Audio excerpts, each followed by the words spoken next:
Hey guys, welcome back to my channel. Today's Monday and I'm here with Lecture Monday with the next part of technical terms to be learned in genetics. So, starting with the first one, that is enzyme. इतनी बार मैंने बोला है कि as आए तो enzyme होता है, ये आए तो एंजाइम होता है। हाँ, एंजाइम ही क्या है? ये एक तरह का प्रोटीन है जो कैटलाइज करता है मतलब स्पीड अप करता है किसी भी रिएक्शन को, ठीक है। एंड बेसिकली ये लिविंग सिस्टम में होता है। Next one is epigenetic changes that affect phenotype but not the genotype. Epigenetic phenotype but not the genotype, ठीक है।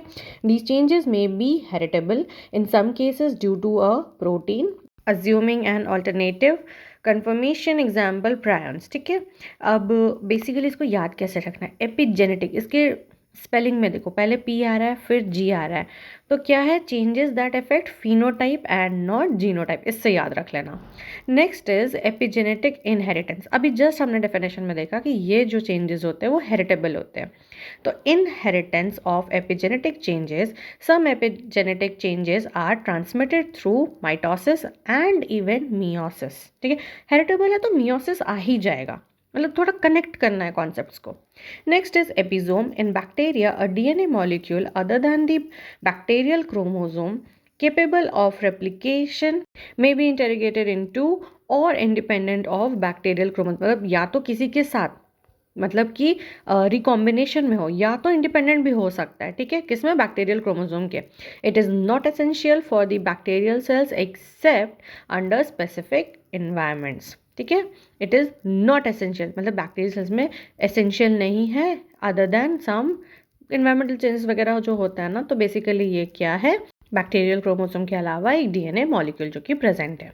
नेक्स्ट इज एपिस्टैसिस, तो बेसिकली एक्सप्रेशन। ओके, आज की क्लास में बेसिकली बहुत यूज़ हो गया, चलो इसको अब कोशिश करूँगी नहीं यूज़ करने का। Expression of a gene is modified by another gene. जब भी दो तरह का जीन एक साथ काम करता है ना, उसका एक्सप्रेशन डिफरेंट होता है। मान लो ए जीन है बी जीन है, अगर दोनों साथ में प्रेजेंट है तो वो पर्पल कलर दे रहा है, बट अकेले ए है तो वो रेड दे रहा है, अकेले बी है तो वो मे बी ग्रीन दे रहा है, बट साथ में पर्पल दे रहा है। तो क्या हुआ कि दोनों का साथ में प्रेजेंस होने की वजह से एक दूसरे के इफेक्ट पे असर पड़ा, तो that is modified by another gene. In quantitative genetics non allylic interaction और सिंपली इंटरेक्शन, ठीक है। Next is equational division, equal division, ठीक है। The second division of meiosis, when the sister chromatids separate, when crossing over occurs between a gene and its centromere, segregation for the gene takes place during this division. Equally divide होता है, second meiosis में होता है, उसको generally हम लोग बोलते हैं equational division. Next one is equatorial plate. It is the arbitrary plane at which the chromosomes are arrange during metaphase, ठीक है। इमेजिनरी है, ऐसा कुछ होता नहीं, बट सेंटर में जब अलाइनमेंट होता है ना क्रोमोसोम का, तो हम लोग बोलते हैं कहाँ अलाइन हुआ है? इक्वेटोरियल प्लेट में। Next is erythroblastosis फेटियालिस।